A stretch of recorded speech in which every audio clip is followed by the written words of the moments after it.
ఇప్పుడే న్యూస్ అసలు తెలియదు ఇదే. అలా అంత పెద్ద ఈవెంట్ చేశాక ఎవరో ఇద్దరు రిటర్న్ వెళ్ళేటప్పుడు ఎక్స్పైర్ అయ్యారని ఇప్పుడే చెప్తున్నారు. ఈ న్యూస్ నాకు తెలియదు. అందుకే కళ్యాణ్ గారు కూడా చాలా ఇంత పెద్ద ఈవెంట్ చేసినప్పుడు ఎవరికి ఏమైనా నాకు బాధగా ఉంటుంది. దీన్ని అవాయిడ్ చేయటానికి కూడా కళ్యాణ్ గారు అడిగారు, లేకుండా ఏమైనా వెళ్ళొచ్చాను. లేదు సార్, మాకు ఒక ఈవెంట్ కావాలని నేను చరణ్ గారు అడగడం జరిగింది.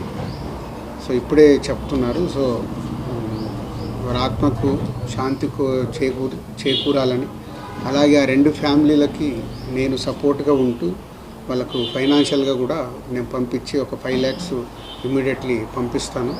సో ఇదే ఇప్పుడు ఇంత ఆనందంగా ఉందాము అన్న ఇలాంటి అన్ఎక్స్పెక్టెడ్ ఇన్సిడెంట్స్ జరగడం చాలా బాధాకరం.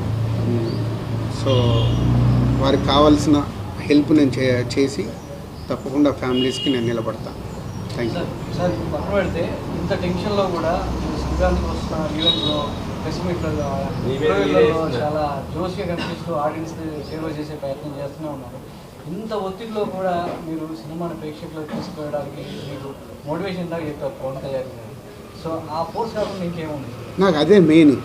అంటే మనకు ఎలా ఉంటుంది, మార్నింగ్ లేస్తాము, రాత్రి పడుకునే వరకు ప్రతి ఒక్కరి లైఫ్లో ఒక ఎనర్జీ కావాలి. ఆ ఎనర్జీ ఫ్యామిలీ ఇస్తుంది, పిల్లలు ఇస్తారు, స్నేహితులు ఇస్తారు, మన ప్రొఫెషన్ ఇస్తుంది. ఆ ప్రొఫెషన్ని నేను అన్నిటితో పాటు ఆ ప్రొఫెషన్ ఎక్కువ లవ్ చేసి yes I want come back. నేను ఎందుకు సక్సెస్ పర్సంటేజ్ లాస్ట్ 5 yearsలో తగ్గిపోయిందనే దానికే సినిమాల మీద పనిచేస్తూ ఆ ఎనర్జీ తెచ్చుకుంటూ చేయడం. మన ఈవెంట్లో మీరు 2 తెలుగు రాష్ట్రాలకు సంబంధించిన అంశాలు ఉంటాయన్నారు ఈవెంట్లో. అది మీరు సినిమా చూసినప్పుడే మీరు అది రోల్ తీసుకున్న పవన్ కళ్యాణ్ గారి ద్వారా ఎలా చూపించాలి సినిమాని చూపిస్తామని ఆ రోజు కన్విన్స్ చేశాను. ఆయన నమ్మారు. దాని తర్వాత ఏదో ఫైనాన్షియల్గా మాట్లాడుకున్న తర్వాత ఓకే సార్ అని నేను వచ్చేసాను. నిన్న కళ్యాణ్ గారు అలా చెప్పే వరకు కూడా నాకు తెలియదు. ఆ రోజు ఆ సినిమా చేయడం వల్ల అది జనసేన పార్టీకి ఇంధనమైందని నాకు తెలియదు. అందుకే మీరు ఆ విజువల్ చూస్తే నాకు ఆ టీయర్స్ వచ్చేసాయి. ఏంటి నిజమా ఇదని. అంటే లైఫ్లో చాలా మూమెంట్స్ మనకు తెలియకుండా జరుగుతాయి. బట్ ఆ కళ్యాణ్ గారు అది గుర్తుపెట్టుకొని అలా చెప్పడం అనేది ఆయన కాళ్ళకు దండం పెట్టాలంతే. ఒక డిప్యూటీ సీఎం, ఒక లీడర్ అయింది, నా పార్టీకి ఇలా ఇంధనం అయింది అని అంటే ఇట్స్ ఎ గ్రేట్ థ్యాంక్ఫుల్.